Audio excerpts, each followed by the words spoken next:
All right, so it's official. Russell Westbrook, after being traded by the Los Angeles Lakers to the Utah Jazz and being bought out by the Utah Jazz, Westbrook is now a Los Angeles Clipper. And it begs the question, will this work out? Russ has had issues at a bunch of different places since leaving Oklahoma City. I actually thought he did pretty well with the Washington Wizards. Houston, he had his ups and downs. Once they went small ball, they started playing better. Ultimately, they got knocked out by the Lakers in the bubble. His time with the Los Angeles Lakers hasn't been good, to say the least. Him and LeBron James really don't mesh that well on the court, but Russ as a Los Angeles Clipper, I actually think could be good, and I kind of like the move. Now, it's a little different because when he was with the Lakers, he was surrounded by a bunch of guys who couldn't shoot the ball. So he had to actually play off the ball and do a lot of slashing, offensive rebounds, just trying to get in where he fits in, transition. But with the Clippers, he's actually the one guy on the court who won't be a shooter. So he's going to have the ball in his hands and he's going to be able to kick it out to guys who can make shots. And I think the most important thing that he brings to that team is just an energy level. Like the Clippers, when you look at Paul George, a laid back dude, Kawhi Leonard, a guy who keeps to himself, they have a lot of personalities on that team that can be a little bit relaxed.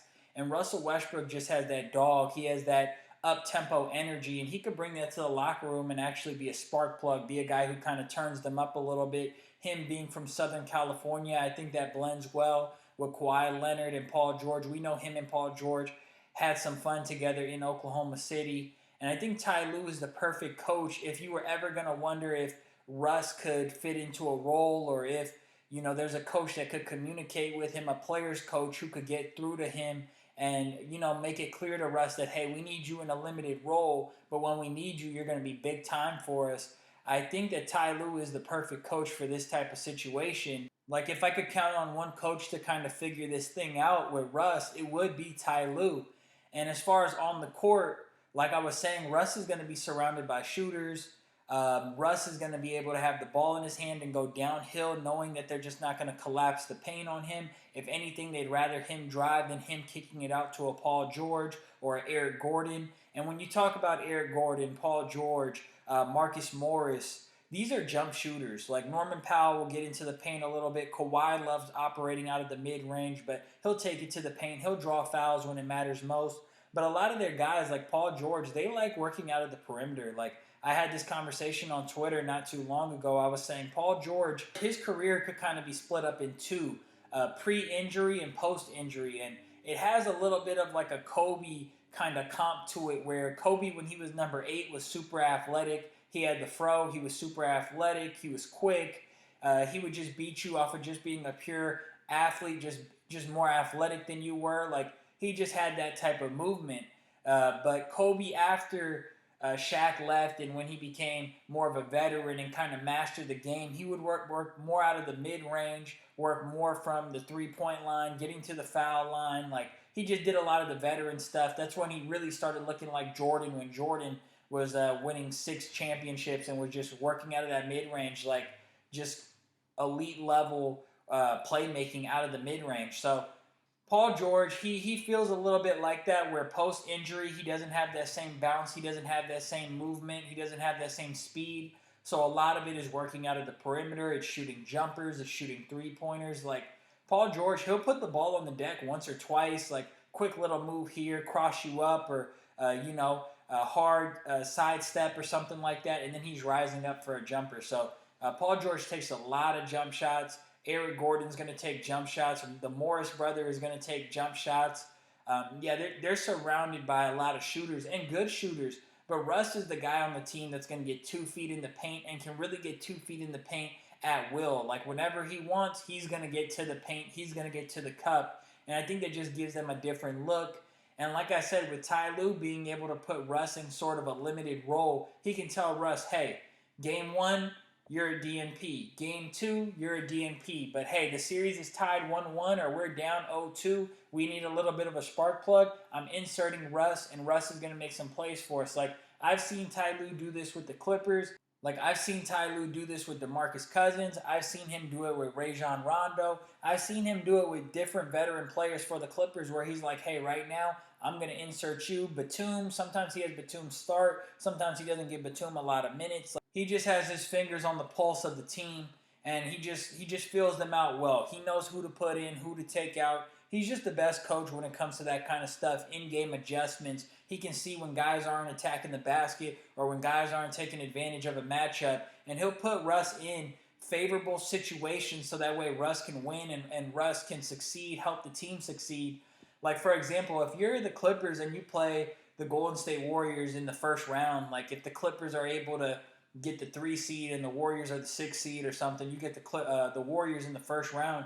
The Warriors don't have a lot of rim protection. Like, yeah, they can put Wiggins on Paul George or Wiggins on Kawhi and put Clay on Paul George or put Draymond on Kawhi, however you want to stack it, but they don't have a lot of rim protection. So if guys aren't attacking the basket, all of a sudden you put Russ in, and Russ is just going straight down the lane and dunking it over Draymond or dunking it over whoever they have back there, JaMychal Green. That's a matchup that plays in favor of the Clippers. For example, if another example would be if the Clippers play the Denver Nuggets sometime in the postseason, the Denver Nuggets are a team that's just always had the Clippers number. They always play good against the Clippers. Jokic always performs well against the Clippers. Jamal Murray tends to shoot well against the Clippers. They're just comfortable against the Los Angeles Clippers. But when you put Russ out there, what do the Denver Nuggets have on defense? They have KCP that you could put on Paul George. They have an Aaron Gordon that you can put on Kawhi Leonard. But they don't have nothing protecting the rim. They have nothing protecting the rim. Jokic is not a shot blocker. So now, just like against Golden State, where you finally have a guy in Russ who could attack the basket if JaMychal Green or Draymond is back there, or if they're going small, whatever the case is, Russ going downhill up against Jokic or up against whoever, Thomas Bryant, that's going to be playing center for the Nuggets, like Russ is going to be having clear lanes to the basket. He's going to get some free points for them in transition. So I really like how Russ could be used in certain spots. I think they could use him to close out the season, giving Kawhi a break here and there, giving Paul George a break here and there. He's going to be used more as a relief pitcher or more as a DH, or like think of him as like a pinch hitter. Like he's just going to come in little spurts, and he's going to be able to do a lot because his motor is so high. And even the more I talk about it now, the more that I'm starting to like the fit. I just think he gives them something that they don't really have, which is dribble drive penetration. He gives them speed. He gives them transition buckets because their offense isn't that good. So he can get them some easier baskets. I think that's all going to help the team tremendously.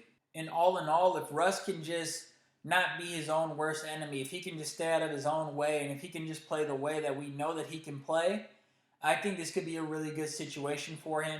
And yeah, there's going to be some ups and there's going to be some downs. Sometimes he might pout or whatever the case is. But I think him getting a chance to stay in Los Angeles, getting a chance to play for the Clippers, who are a better team than the Lakers, and get to front run and kind of poo-poo on the Lakers, especially if they get a chance to go up against the Lakers. There is a game before the end of the season, and I would suspect that the Lakers are going to be going balls to the wall because they're competing for seeding right now, that they're going to play all their guys in that game against the Clippers. I think it's April 4th or April 9th, something like that, early April. And Russ will probably play in that game, and it's going to make for good TV. And I think that if there's anybody, like I said, if there's anybody who could reel Russ in a little bit, it's going to be Ty Lue. So it's going to be interesting to watch. It's going to be fun. I hope for Russ's sake that he's able to make this work, because if he doesn't make this work and it goes really ugly, and if the reports about him being a vampire in the locker room, if those things don't get dispelled in his time with the Clippers, if the Clippers aren't able to kind of clean up his act, if he isn't able to clean up his resume a little bit and his image up with the Clippers, it's going to make it very tough for him going forward. Like, this thing could end up being real John Wall-ish pretty soon. Now, Russ isn't to the point of Wall because Russ has more explosiveness than Wall still, and Russ has been putting up big numbers in recent years where Wall has been all over the place. He's been injured. He's had a hard time getting on the court. He's had some down stints, so it's a little different. It's not quite John Wall yet, but it's getting there, and it could happen in the next year or two for Russ. Like, when you think of teams that could use Russell Westbrook, I thought Washington would be the perfect fit because he's been there before. He's excelled over there before. A team like Charlotte that could just kind of use whatever. Jordan would like Russ. They kind of have that same energy. They're just guys who attack, so dominant personalities. So, the list is kind of thin for what team wants Russell Westbrook right now. But with the Clippers, this is his best opportunity, and maybe he can use this as an opportunity to sign a longer deal or another 1 year deal with the Clippers, and maybe Miami gives him a call at the end of the season if his time with the Clippers works out. Of course. And just to talk about Miami a little bit, moving on to them, of course, they got Kevin Love in the buyout market. Cleveland parted ways with Kevin Love, and Kevin Love's an interesting signing for them because they don't have that much firepower on the offensive end. And one thing that Love can do is Love can help you on offense. Love is a stiff. He's not going to move too well defensively. But Love can get rebounds. He can get rebounds against bigger guys. He's always just had an incredible nose for the ball. And on offense, he can hit an open jumper. And he can run some dribble handoff stuff where you give him the ball and he dribbles into Jimmy Butler's man, sets a hard screen, and he pops out for a kick-out jumper from Butler, or he rolls to the rim and gets a little something in the mid-range, something of that sort, or he's just a big body screener who will create enough space for Jimmy to just eat it up and take it to the rim. So I like Kevin Love signing with Miami. Miami right now is kind of an interesting team where they're like sneaky dangerous. Like Miami's not good this year, but you don't really want to play Miami because Miami will just be down 6 or 8 points the entire game, and then in the last 2 minutes of the game, they'll come from behind and put in their guys who know how to score or run the plays that they know are money for them, and then they'll just like take the lead and sneak by with like a 2-point victory. Like that's just how Miami's been all season, and none of the top teams in the Eastern Conference want to play Miami in the first round. Miami's the team they're just going to hang around and at the end because they've been there and done it before, because they have good defenders, because they have guys who step up in the clutch. They'll just, hang around and last second they'll get you. So Miami is an interesting team. Patrick Beverley goes on to sign with the Chicago Bulls. The Lakers trading Patrick Beverley, of course, to the Orlando Magic for Mo Bamba. Mo Bamba's pretty weak.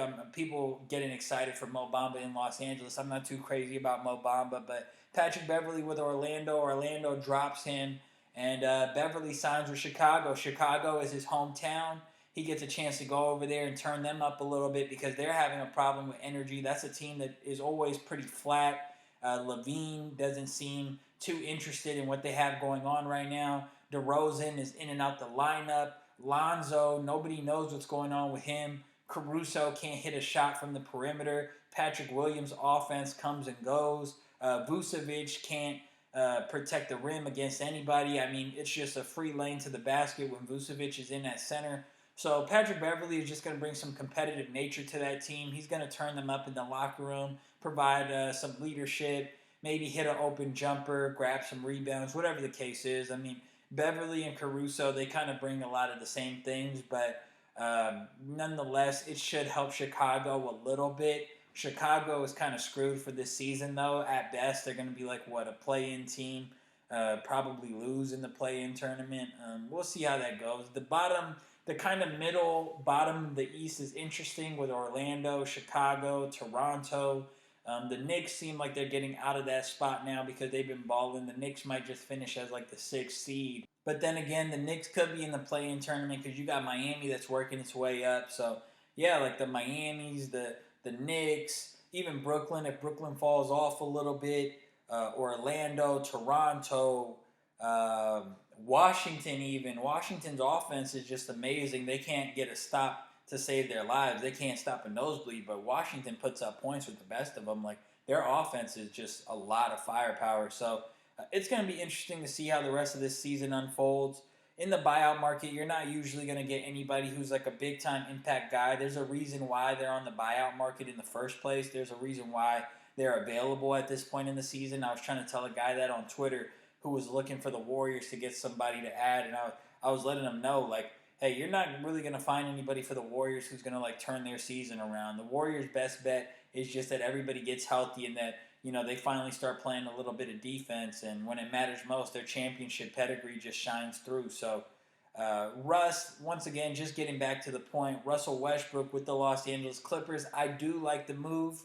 I think that it can help them. How much it helps them, we'll just have to wait and see. I could see him being a DMP for a couple games and then coming through and winning you a game that you weren't supposed to win, and then then you giving him a longer leash and you playing him the next game and him losing you a game, but you probably weren't going to win that game anyway, so it's okay type of thing. So that's where I stand with Russ. I'm kind of rooting for him because everybody's going pretty hard at him right now. There was a time I used to go hard on Russ too, but I thought he, did a good job of going to the bench with the Lakers and doing what they asked him to do. I just didn't think him and LeBron fit well with each other at all, and all the blame's going to go to the other guy. It's never going to go to LeBron. So rooting for Russ. Can't wait to see how this plays out. It's going to be a fun end to the season. Make sure to follow me on Twitter and Instagram to get all my bets. I post NBA bets every day. Going to have some games up on Thursday when the NBA season resumes. Right now they're in the All-Star break. But yeah, that's it on that. Thanks for watching. Until next time, peace.